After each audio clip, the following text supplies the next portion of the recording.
اللہ اکبر اللہ اکبر اللہ اکبر لا الہ الا اللہ اللہ اکبر اللہ اکبر وللہ الحمد۔ بسم اللہ الرحمن الرحیم۔ السلام علیکم ورحمۃ اللہ وبرکاتہ۔ جی بچوں، ویسے تو صوبیہ آپی آپ کے لیے ہمیشہ مزیدار سی کہانیاں لے کر آتی ہیں، لیکن آج ہم نے سوچا کہ یہ جو چھوٹے چھوٹے پیارے پیارے بچوں کے جو بڑے بڑے بہن بھائی ہیں ان سے بھی کچھ باتیں کی جائیں، یعنی وہ بچے جو سیکنڈری گریڈز میں پڑھتے ہیں یا کالجز میں ہیں، ٹین ایجرز ہیں، اور اس کے علاوہ یہ باتیں میں جو کرنے جا رہی ہوں اب وہ آپ کی امیاں بھی سن سکتی ہیں جنہوں نے سائنس تھوڑی سی پڑھی ہوئی ہے اور وہ قرآن اور سائنس کے تعلق کو اس لیکچر سے جان سکیں گی۔ اچھا، ان بچوں سے میں ان سے مخاطب ہوں جو بڑے ہیں تھوڑے سے، ان سے ہم بات کریں گے کچھ پڑھائی کے متعلق، کچھ معلومات عامہ یعنی جنرل نالج کے متعلق، کچھ سائنسی نظریات اور کائنات کے رازوں کے متعلق۔ اچھا، جب ہم ان سارے ٹاپکس کو ڈسکس کرتے ہیں تو ان کی کئی الگ الگ سی برانچز ہیں اور انہیں ہمیں الگ الگ ہی پڑھنا ہوتا ہے، یعنی اگر ہم صرف ایک سائنس کا مضمون دیکھ لیں تو اس میں اتنی ساری کئی برانچز ہیں جس میں ان کے لیے الگ الگ کتابیں پڑھنی پڑتی ہیں۔ لیکن کیا آپ نے کبھی غور کیا کہ ہمارے پاس ایک ایسی کتاب بھی ہے جس میں ان تمام برانچز کے متعلق معلومات درج ہیں؟ نہ صرف یہ بلکہ زندگی گزارنے کے اصول، ضابطے، قوانین سب کے سب اس ایک ہی کتاب میں درج ہیں۔ اور اس کتاب میں سوشیالوجی بھی ہے، یعنی کہ انسانوں کے معاشرے کی کہانیاں یا معلومات، بایولوجی بھی ہے یعنی انسانی جسم کے متعلق معلومات، زولوجی بھی ہے، جانوروں کا علم، باٹنی یعنی پودوں درختوں کا علم بھی ہے، اسٹرانومی بھی ہے، آسمانوں اور اس میں موجود سیارے، ستارے، سیٹلائٹس ان کا علم بھی ہے، مرین لائف، ایکویٹک لائف یعنی سمندروں اور ان میں موجود جانداروں کا ذکر بھی ہے، اور یہ کتاب ہماری پیاری قرآن مجید ہے۔ تو ہم نے سوچا یہ کہ قرآن مجید کی کچھ ایسی آیات جو کائنات کے رازوں سے متعلق ہیں ان کو سائنس کے پروف کے ساتھ پیش کیا جائے، اور یہ بتایا جائے کہ سائنس نے کئی سالوں کی محنت کے بعد اور جدوجہد کے بعد جن حقائق سے پردہ اٹھایا ہے وہ سب تو قرآن نے ہمیں ہزاروں سال پہلے اس کتاب میں بتا دیے تھے۔ اسی سلسلے میں ہمارا آج کا پہلا ٹاپک ہے بادل یعنی کلاؤڈ فارمیشن، ان کی اسٹرکچر اور پھر بارش۔ جناب، آج کے سائنسدان کہتے ہیں کہ جب پانی بخارات یعنی ویپرز کی صورت میں سمندروں اور دریاؤں سے اڑتا ہے تو اوپر جا کر یہ بخارات ٹھنڈے ہو جاتے ہیں اور چھوٹے چھوٹے بادل بنا لیتے ہیں۔ اور میں جانتی ہوں کہ آپ سب نے اپنی اپنی ارلی کلاسز میں واٹر سائیکل بہت اچھی طرح پڑھا ہوگا۔ یہ چھوٹے چھوٹے بادل جب ایک ساتھ جمع ہونے لگتے ہیں تو ان میں موجود اپ ڈرافٹ یعنی اپورڈ کرنٹ آف ایئر، ایسی ہوا جو اوپر کی طرف اٹھتی ہے وہ بھی بڑھنے لگتی ہے۔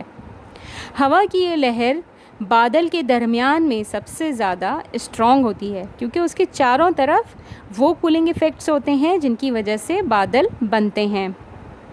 اچھا، بات یہ کچھ تھوڑی سی ایسی ہو گئی ہے، تھوڑی سی ڈیفیکلٹ ہو گئی ہے۔ آپ اس کو اس طرح سمجھیں کہ آپ کے بہت سارے دوست ہیں جو آپ کے ارد گرد ایک دوسرے کا ہاتھ تھام کر ایک گول دائرہ بنا کر آپ کو پروٹیکٹ کر لیتے ہیں اور آپ بیچ میں کھڑے ہوئے ہیں۔ تو جو آپ بیچ میں کھڑے ہوئے ہیں وہ ہے اپورڈ کرنٹ آف ایئر یا اپ ڈرافٹ، ٹھیک ہے، بادل کے بیچ میں ہے۔ اب کیا ہوتا ہے کہ یہ اپ ڈرافٹ بادل کو ورٹیکلی یعنی عمودی 90 ڈگری کا اینگل آپ نے دیکھا ہوا ہے نا، یعنی اوپر سیدھا آسمان کی طرف بڑھنے میں مدد دیتی ہے، اور بادل ایک دوسرے کے اوپر تہ بتہ چڑھتے چلے جاتے ہیں۔ اچھا، یہ بالکل ایسے ہی ہے جیسے الماری کے خانے میں آپ کے کپڑے ایک دوسرے کے اوپر تہ بتہ رکھے ہوئے ہوتے ہیں، یا پھر جیسے ڈبل روٹی جب آپ دکان سے خرید کر لاتے ہیں تو اس کی سلائس ایک دوسرے کے اوپر رکھے ہوئے ہوتے ہیں اور ایک ٹاور سا بنا ہوا ہوتا ہے نا۔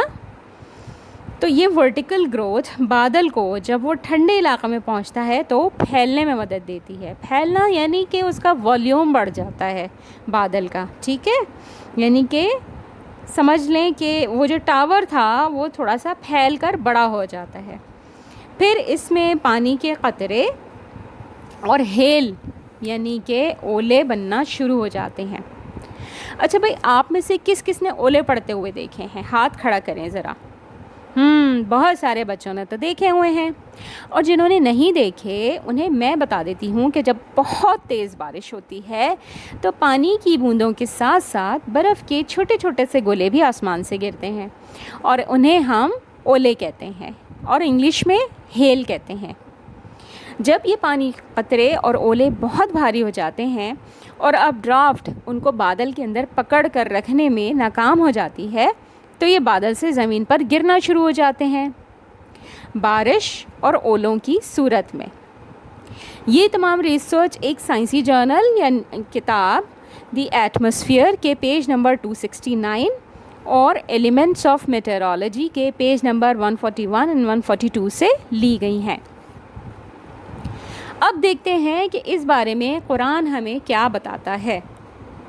سورہ نور کی آیت نمبر 43 میں اللہ تعالیٰ ارشاد فرماتے ہیں، کیا آپ نے نہیں دیکھا کہ اللہ تعالیٰ بادلوں کو چلاتا ہے، پھر انہیں ملاتا ہے، پھر انہیں تہ بتہ کر دیتا ہے، پھر آپ دیکھتے ہیں کہ ان کے درمیان میں مہ برستا ہے۔ مہ یعنی بارش۔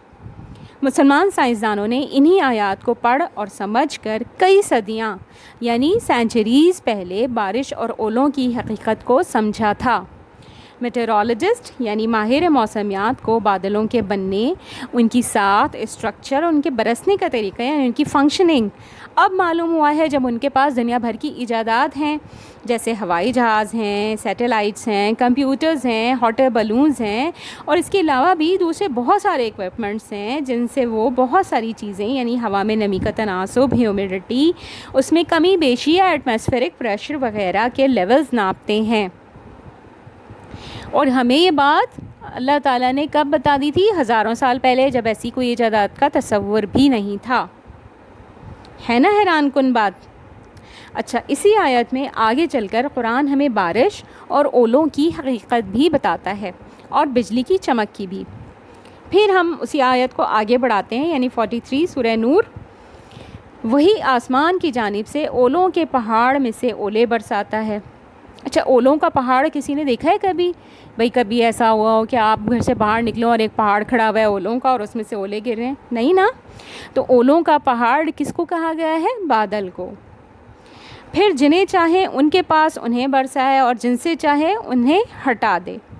بادل ہی سے نکلنے والی بجلی کی چمک ایسی ہوتی ہے کہ گویا آنکھوں کی روشنی ہی لے چلی۔ اچھا، آنکھوں کی روشنی لے چلی کا مطلب یہ ہے کہ اتنی تیز روشنی ہوتی ہے کہ آنکھیں چندھیانا شروع ہو جائیں۔ ٹھیک ہے۔